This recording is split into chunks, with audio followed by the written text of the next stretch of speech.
Definitely खुश तो नजर आऊंगी। हमारे पाकिस्तान का मुस्तकबिल है। नानी साहब से जान छूटेगी, डड्डू चार्जर से जान छूटेगी, मुच्छड़ वाले से जान छूटेगी, तो कौन नहीं खुश होगा। जहाँ आवाम आटे लेने के लिए लाइनों में लगती है, उनकी कोई सुनने वाला नहीं है। जिस तरह आवाम को जलील किया जा रहा है, तो डेफिनेटली आवाम तो खुश होगी।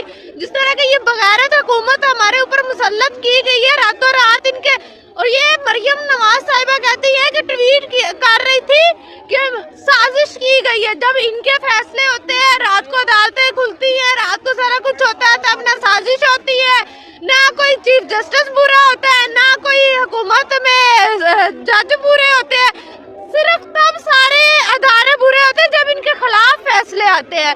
तो जब इनके खिलाफ फैसले आते हैं तब सारे अदारे बुरे हो जाते हैं, क्योंकि तब इनको पता होती है कि हमारी फट के हाथ में आ चुकी है। नहीं तो आप मुझे ये बताओ, मरियम को नानी क्यों कहती हो? नहीं कहना बुरी बात नहीं है तो वैसे वो नानी वो अलग बात है। वो सर्जरी करवा के वैसे है तो वो खूबसूरत, इस चीज को तो मैं भी मानती हूँ, चाहे वो सर्जरी करवा के।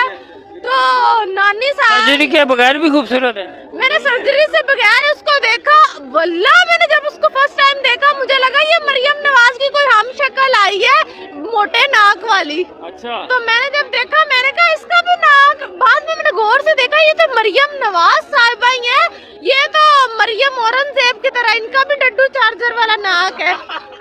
तो मैं तो बड़ी परेशान हो गई थी। नून लीग में 2 डड्डू चार्जर हो गए। 2 डड्डू चार्जर हो गए। मसला ये है कि एक डड्डू चार्जर ने अपनी जो सी चार्जर है ना अपनी प्लास्टिक सर्जरी करवा ली, तो वो सर्जरी करवाने की वजह से वो तो गई छुप। अब जाइए दूसरी को भी करवा ले, चलो थोड़ी खूबसूरत ही नजर आ जाए। तो दूसरी जो असल ओरिजिनल डड्डू चार्जर है उसके बारे में क्या कहें? उसकी तो बात ही ना करें, वो तो इतनी बहुधा किस्म यार। मैं क्या उसको, वो ऐसी औरत है ना, मैं उसके बारे में, वो बंदी जब खान की हुकूमत थी ना तब क्या कहती थी, 2000 इस बंदे को शर्म नहीं आती, इसने रातों रात पेट्रोल महंगा कर दिया, मेरा दिल खून के आंसू रोता है।